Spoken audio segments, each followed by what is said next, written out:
maravilhoso a gente poder falar das coisas de Deus.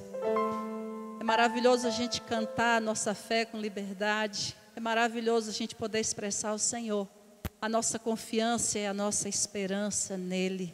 Nós aguardamos essa promessa de nos encontrarmos com Ele. Amém?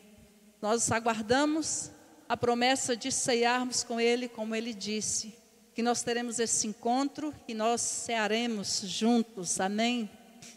Amados irmãos, abra a palavra do Senhor em Eclesiastes 3, versículo 11. Nós vamos ler dois textos, depois nós vamos ler 1 Coríntios 2, versículo 9.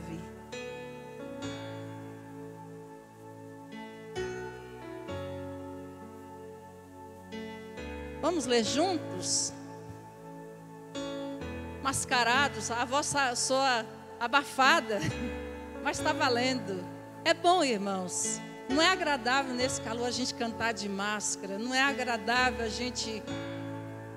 faltando tanta gente, mas está bom demais. Glória a Deus por esse tempo que a gente está vivendo. Glória a Deus por essa provisão.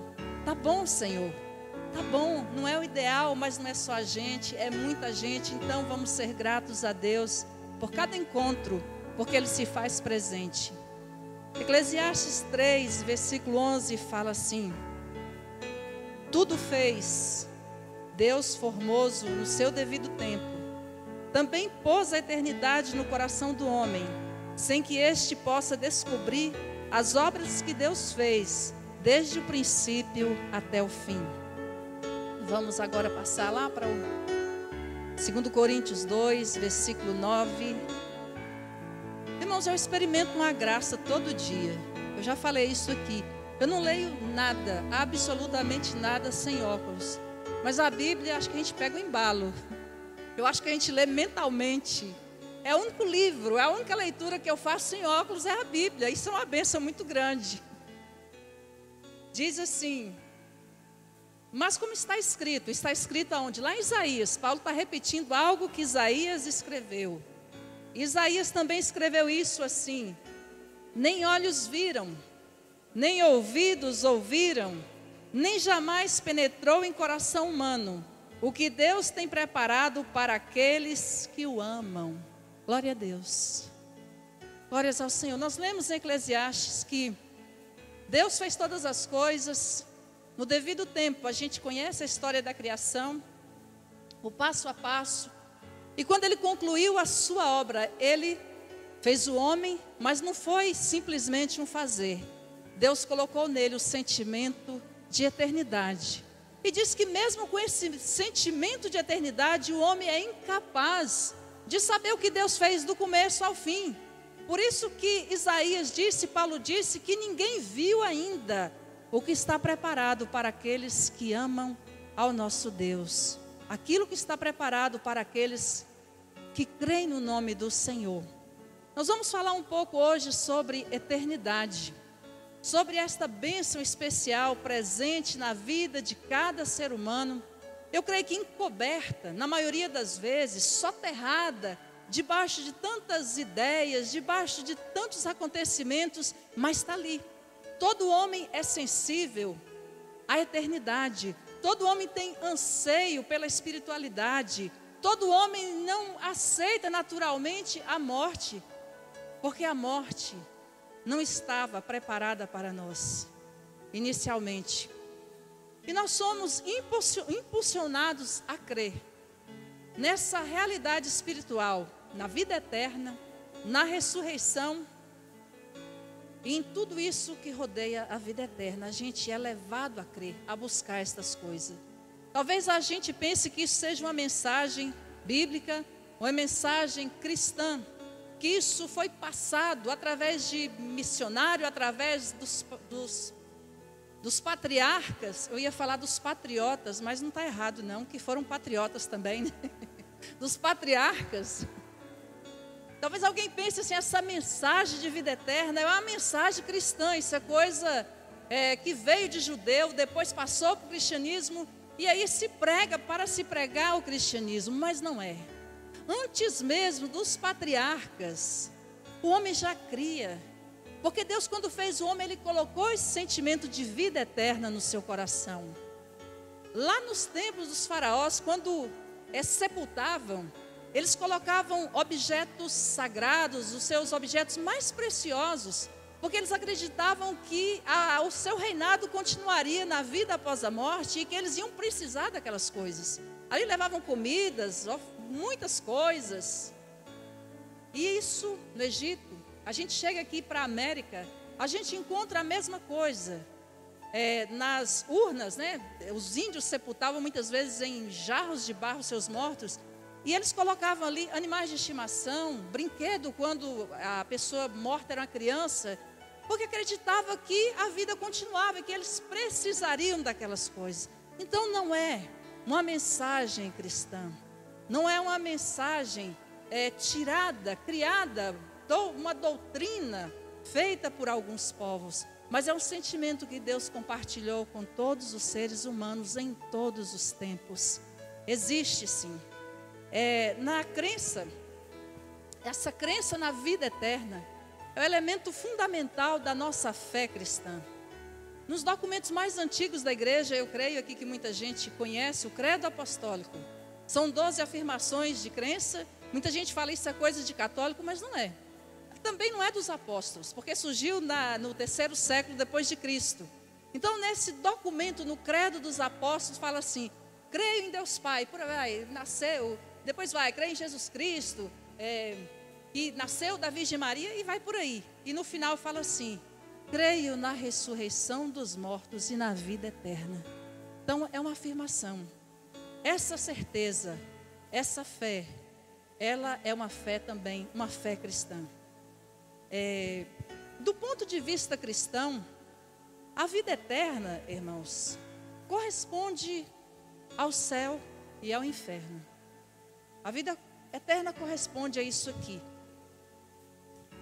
Receber a vida eterna oferecida para Jesus, para nós cristãos, do nosso ponto de vista, significa crer que nós fomos salvos. Fomos salvos nesta vida, mas fomos salvos também de uma condenação eterna. E a morte é um dos maiores mistérios que nós convivemos. Da morte a gente fala assim, a gente só tem uma certeza, que ela vem. Não, nós temos duas. A certeza é que ela chega para todo mundo. Chega precocemente, muitas vezes, infelizmente.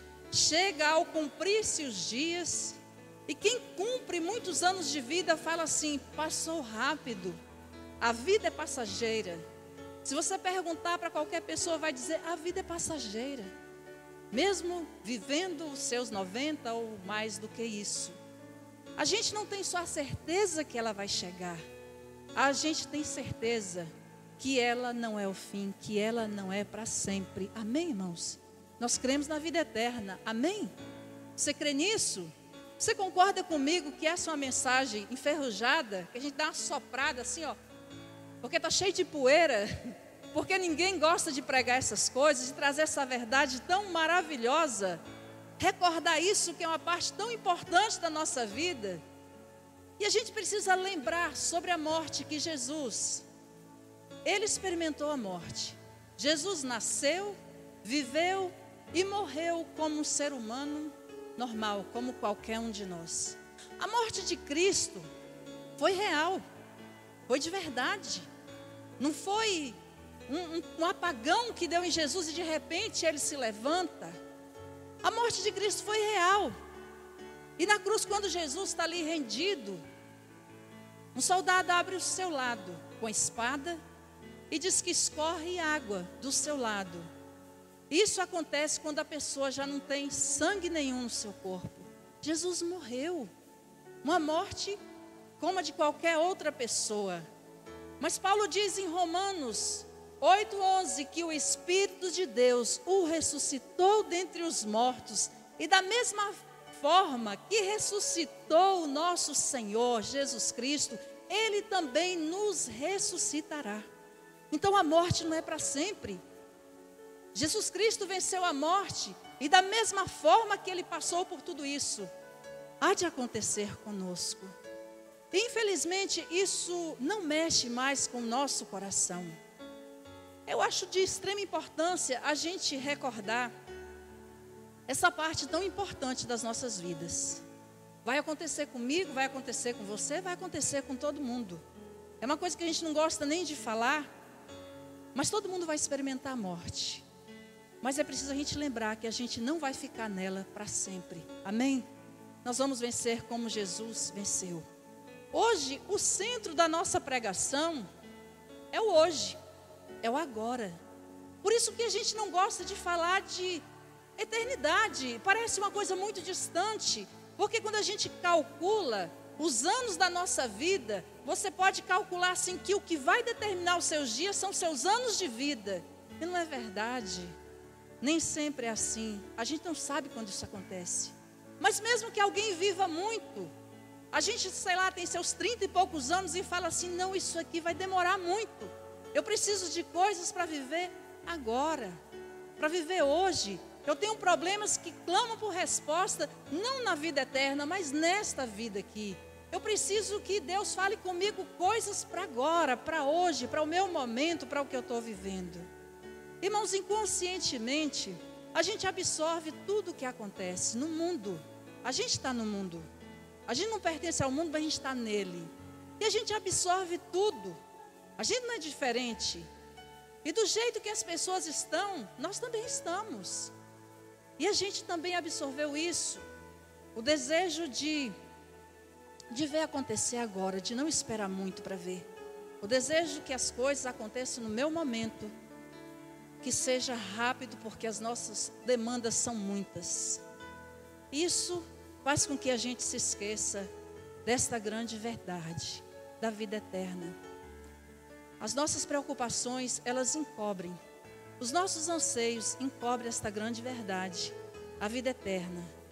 A vida eterna é uma realidade. É algo que nós vamos experimentar depois da morte. Mas o caminho para a gente encontrar começa aqui nesta vida passageira.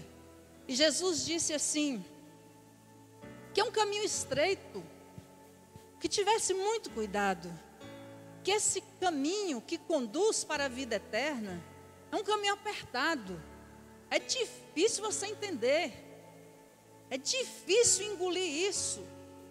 E fala assim, cuidado para você não se perder. Porque existe um caminho muito largo, muito cômodo, muito fácil. E tem muita gente passando por ele. É o caminho que não exige mudança, que não exige nenhum tipo de confronto, que não exige nem que a pessoa raciocine, pense, questione, simplesmente passe. E Jesus fala assim, esse caminho tem muita gente passando por ele. Tem muita gente passando comodamente por esse caminho e se perdendo nesse caminho espaçoso. A mensagem da vida eterna passou a ser quase como rejeitada. Irmãos, falar de inferno é um desconforto tão grande que muitos pregadores simplesmente aboliram. E eu acredito que esse trauma presente, os mais velhos sabem por quê. Me lembro de pregações duríssimas. Me lembro de uma quase descrição, quase apontando quem ia para o céu, quem ia para o inferno. Então isso gerou um certo trauma na gente, nas pessoas. Então por conta disso, as pessoas rejeitaram e muitos pregadores falam assim, eu não vou falar disso. Vamos falar do que é bom. Mas ainda, irmãos, que você não goste de ouvir, ainda que você pense assim, meu Deus, como é que o inferno é? Você fala, será que é do jeito que a Bíblia falou, que é um lago de fogo? Ainda que você faça todos os questionamentos, nada muda a realidade, nada muda o que Deus disse. Talvez a imagem de um vulcão explodindo não seja exatamente assim, mas não pense que é uma coisa boa. Porque Jesus disse que era um lugar de tormento e tormento eterno. E que ele existe. E que ele existe. E que isso não é para você, isso não é para ninguém. Então por que existe isso? Para o diabo e os seus anjos, porque para o homem Deus preparou a vida eterna com Deus. O resgate da promessa, do Éden, do jardim, um lugar de descanso, um lugar de acolhimento. Jesus disse que quando chegar esse dia de você estar com Ele, Ele vai dizer: vinde benditos do meu Pai. É algo preparado para nós, para toda a humanidade, sem distinção nenhuma. E esse trauma, irmãos, é algo que a gente precisa superar. A gente precisa superar isso e encarar essa realidade de Deus, pensar mais sobre a vida eterna. Quantos anos você tem? Fala: é novo, eu sou novo demais. Não, você não é novo demais. Você não é novo demais. Está na hora de arrumar sua bagagem. Está na hora de você começar a marchar rumo a esse destino certo que Deus preparou para você. Cada passo que você dá de encontro a Ele, nessa caminhada, você se enriquece, você melhora, você produz, você conhece a Deus, você acha tudo que você precisa, o suficiente. E o suficiente de Deus é abundante, irmãos, é muito. Irmãos, Jesus, Ele trouxe a consciência. A gente fala assim, que Jesus, Ele pregou muito, Ele voltou, a mensagem de Cristo voltado para o outro. Verdade. Mas se você observar a teologia do Velho Testamento, é poucas coisas em relação à vida eterna. A preocupação era com o agora também, embora crescem, mas era voltada para o bem do momento. Então, quando Jesus chega, Ele fala de um reino que não é desse mundo, Ele fala de um lugar que não está aqui, Ele fala de um governo também que não é um governo de homem, e Ele traz luz, Ele enfatiza essa realidade. Jesus fala de inferno, Jesus fala de céu, Jesus fala de demônio, Jesus fala de anjo, Jesus fala de toda a realidade espiritual. No entanto, irmãos, Ele ensinou que a vida espiritual, ela deve estar em total sintonia com a vida terrena. Total sintonia. Ela não é separada. Então agora eu creio que eu vou para o céu, eu esqueço da terra. Ele fala: não, é em total sintonia. E há um vínculo estreito entre vida eterna e misericórdia. Há um vínculo estreito entre vida eterna e solidariedade. Ninguém que está indo gozar da vida eterna pode desprezar, pode ser omisso. Há um vínculo estreito entre vida eterna e comunhão. Há um vínculo estreito entre vida eterna e amor fraterno. É o amor de irmão. Amor fraterno é aquele amor que você sente por seu parente. Quando começou aqui, Clarice viu Márcia. Tia Márcia, tia Márcia, tia Márcia. Muito amor, né? É a pessoa que é chegada, que ela confia. E no relacionamento com Deus, Ele pede que a gente desenvolva esse tipo de amor por alguém que eu nunca vi. Por alguém que chegou na igreja, que eu já tenho assim, esse amor guardado aqui, pronto, toma, eu vou te chamar desse jeito. Então, irmãos, que maravilha, Ele conciliou tudo isso, mostrando assim a terra um lugar difícil. Mas se você viver assim, isso aqui ameniza os espinhos que você vai pisar. Isso aqui é como uma sandália que você calça e você não se fura mais. É impossível fugir das dores, mas isso aqui ameniza todo o sofrimento. Mas não esquece, você não vai ficar aqui. Você está indo para um lugar. Você está indo, você está caminhando. A gente vê erros desde o começo a respeito da pregação sobre a vida eterna. Isso não começou no seu tempo, aqui os mais velhos. Como eu disse, eu já ouvi, eu tinha medo. Eu ia na igreja, eu sabia o que eu ia ouvir. Eu sabia que ia falar no final sobre ir para o céu e para o inferno. E eu já não gostava daquilo de jeito nenhum, porque eu achava que eu não tinha condições de ser salva. Como que eu ia ser salva? Eu tinha contado umas 2 mentiras de dia. Como é que Deus ia me salvar? Então, eu tinha isso em mim. Eu tinha feito umas 2 coisinhas erradas. Como é que Deus ia me salvar? Então eu ficava assim, horrorizada com aquilo, meu Deus. Eu preferia tampar os ouvidos e sair. Eu tinha sonhos. E Jesus voltava e eu ficava. Meu Deus do céu, não quero saber o que é isso. É terrível. Eu acho que era... Não sei, eu era muito jovem, mas eu já vivia essa experiência. E eu ansiava pela salvação do Senhor. Eu não queria ter medo do inferno, eu queria conhecer a Deus. E nos primeiros séculos da igreja, o evangelho já estava deturpado. A graça de Jesus é se conciliar a vida eterna com essa responsabilidade, com amor, com tudo isso, tinha sumido. O evangelho era outro. Ele era opressor, Ele era controlador, ele era perverso. E era usado para controlar as pessoas. Então, as pessoas não tinham acesso à palavra de Deus. E o que falava ficava como verdade. Na simplicidade, as pessoas carregavam fardos pesadíssimos. E diz que o homem, até a Idade Média, ele vivia oprimido pelo pavor do inferno. Era um medo constante. Havia um distanciamento muito grande entre clero, a parte, vamos dizer assim, de liderança cristã, e povo. O lugar que sentavam não era mais o mesmo, as roupas não eram mais o mesmo, uma mudança muito grande. Então, ao povo que não tinha acesso a nada, restava a esperança da salvação eterna. Pensa aí, um povo pobre, oprimido, enfermidade, tudo que é ruim, gente, acontecia. Ou a gente passando por uma pandemia no meio de tanto conforto, tanta peste, tanta pandemia acontecia, tanta mortandade, sem nenhuma dignidade, sem nada. Então a única esperança era a vida eterna, e o medo de perder essa vida eterna assombrava as pessoas com medo do inferno. E isso passou. Então a gente pensa assim, então depois da reforma mudou. Não mudou muito. O foco da pregação continuou sendo a vida eterna. E com mão pesada. Mão muito pesada. Eu não vou entrar aqui em detalhes, dizer quem foi, mas um reformador muito famoso, ele falava assim, não é muito errado o cristão de vez em quando se permitir dar uma risada. Para você ver a que ponto ia, que a vida era uma clausura.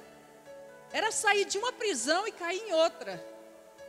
Então o negócio era severo. O que era importante? Salvar a alma, salvar a alma.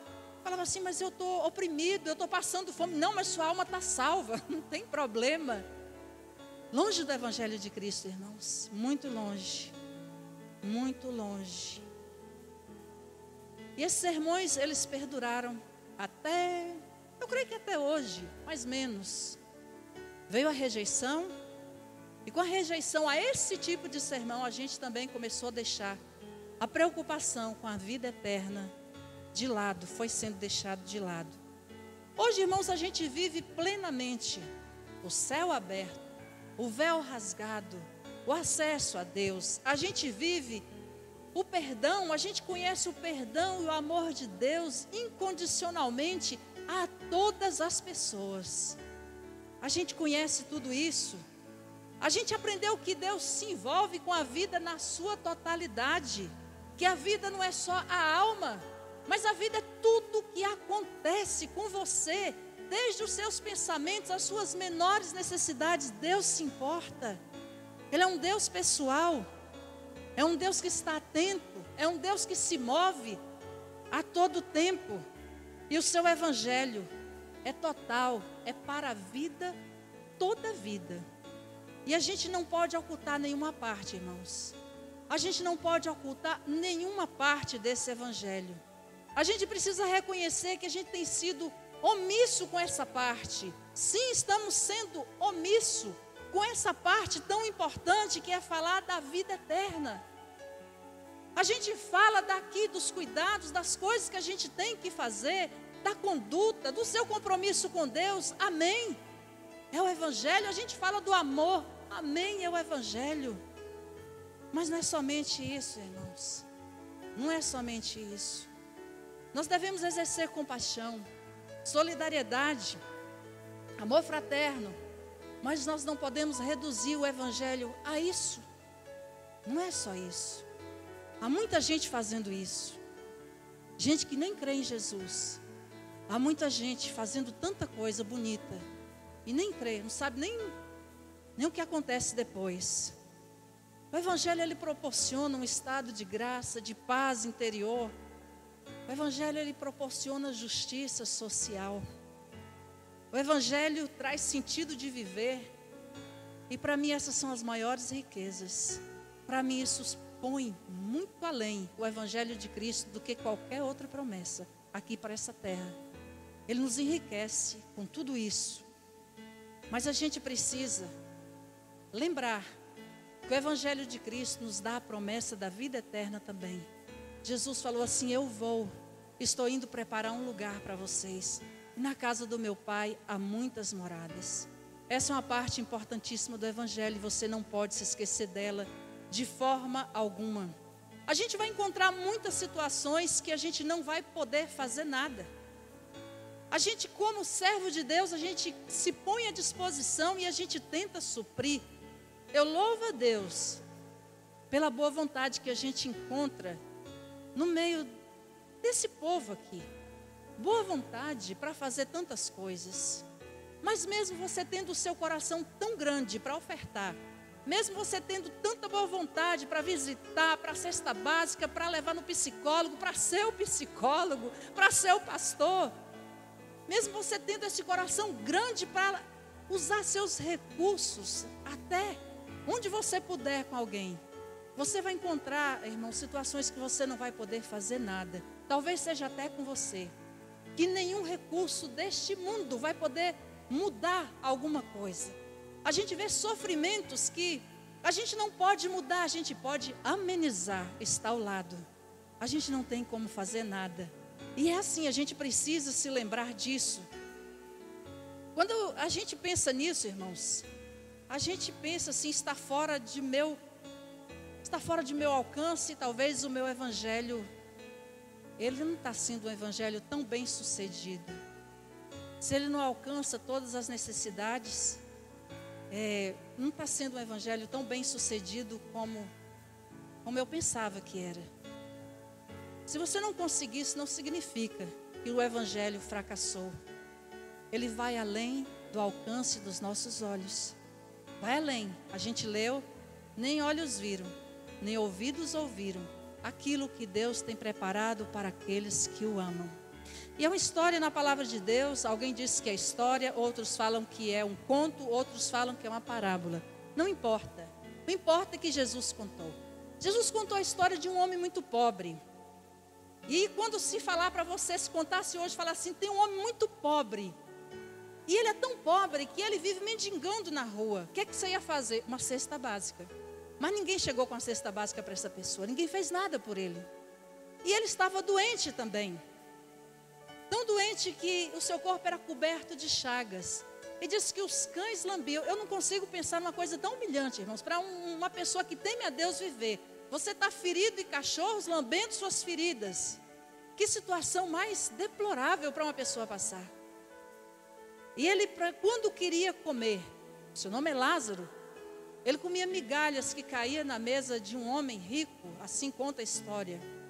E diz que chega o dia que nós não queremos pensar nele, o dia que todo mundo vai encarar, o dia de morrer. Os dois, tanto um como o outro, partiu enfrentar a eternidade. E Lázaro foi recolhido pelos anjos do Senhor. Nem olhos viram, nem ouvidos ouviram aquilo que Deus tem preparado para aqueles que o amam. Olhos não estão vendo. Se você acha que seu evangelho fracassou, você está precisando de fé. Porque mesmo diante de uma situação que parece que nada mudou, Deus está operando. Deus está operando, está fazendo na outra vida. E Lázaro desfrutou do gozo celestial da presença de Deus. Paulo fala assim, se a nossa esperança se limita, a nossa esperança em Cristo se limita a esta vida aqui terrena, nós somos as pessoas mais infelizes do mundo. Porque tudo passa, irmãos, tudo passa. Você fala, eu já sei, mas pensa aí, tudo passa. O que que passa? Passa aquilo que você mais gosta, a juventude, ela passa. O tempo consome tudo. A saúde passa. A beleza, ela passa também. A gente hoje tem um padrão de beleza que eu gosto muito. Tudo é bonito, depende da pessoa. Então, antigamente, uma pessoa quando envelhecia era chamada de feio. Eu acho muito bom isso que vem acontecendo, essa mudança, essa forma de ver. Mas essa beleza que a pessoa investe tanto, ela passa. E não há o que se fazer. Chega um tempo que a pessoa está deformada, quando ela tenta fazer muita coisa, ela está ali deformada, né? Me lembro de uma pessoa que, pode falar isso aqui, pode, né? Que veio me visitar, pessoa muito muito bonita, eu achava que não precisava mexer em nada. E ela tinha feito um procedimento, ela estava com um lábio lá em cima e outro lá embaixo. Eu não sabia se eu me concentrava na conversa com ela ou se eu ria um bocado, mas negócio assim, né? A gente vê muito isso acontecendo, uma busca desesperada para frear o tempo. Passa. Por mais que invista, não sei quanto tudo que tem na aparência, passa. E ninguém escapa desse encontro com Deus. O dia de encontrar com Deus é certo para todo mundo. A intensidade do sentimento, tudo é intenso na pessoa mais jovem. Que disposição, que ânimo, vamos fazer. O Senhor disse que os jovens eram fortes, eu creio nisso. Há uma intensidade enorme no sentimento do jovem. E isso pode ser usado com grande poder para fazer coisas tremendas, não só dentro da igreja, mas em vários lugares.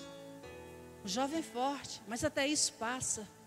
Você amadurece, tudo vai amenizando. Então, o que é importante, irmãos? O que a gente conserva, então? O que a gente deve carregar? O que a gente pode botar na bagagem e falar assim, isso aqui eu vou levar para a vida toda? O amor pelo Senhor. Você pode começar hoje, bota na sua bagagem, porque você vai levar para a eternidade. A única coisa que você vai levar é o seu amor. E quando você encontrar com Jesus, eu acho que vai ser um encontro muito emocionante, irmãos. Porque a gente não tem consciência do que Cristo fez por nós. Quando a gente não sabe o tamanho do pecado da gente, a gente não tem nem gratidão. A gente acha que está sendo bom até demais vindo para a igreja. A gente está sendo até bom demais sendo membro de uma igreja. Mas não é isso. A consciência de pecado fez com que muitos homens se ajoelhassem por horas e horas e se derramassem lágrimas. O nome disso é convenção, é arrependimento, é um coração quebrantado. Eu acho que nosso encontro com Deus, quando a gente se encontrar com Ele, a gente vai ter essa consciência. Jesus, eu era assim. Que grande salvação, meu Deus. Muito obrigada. Que ao Cordeiro seja digno de toda honra, de toda glória, de todo o nosso amor, de tudo que há de bom em nós. Ele é merecedor. Que Ele receba o melhor de nossas vidas. E enquanto Ele não vem, lembra do ensinamento de Cristo. Amai-vos, suportai-vos, acolhei-vos, pastoreai-vos e assim por diante, porque a vida na terra, ela não está desligada dessa vida que Deus preparou para nós na eternidade. Que Deus abençoe, que você experimente coisas que te façam estremecer, que você veja anjos, que você tenha visões. Estou errado, irmãos. Eu tinha tanta vontade de ver um anjo. Depois passou. A graça de Deus hoje é suficiente para mim. Eu tenho me saciado da bondade de Deus. Mas é maravilhoso quando alguém tem as suas experiências com Ele. Amém, que Deus te abençoe.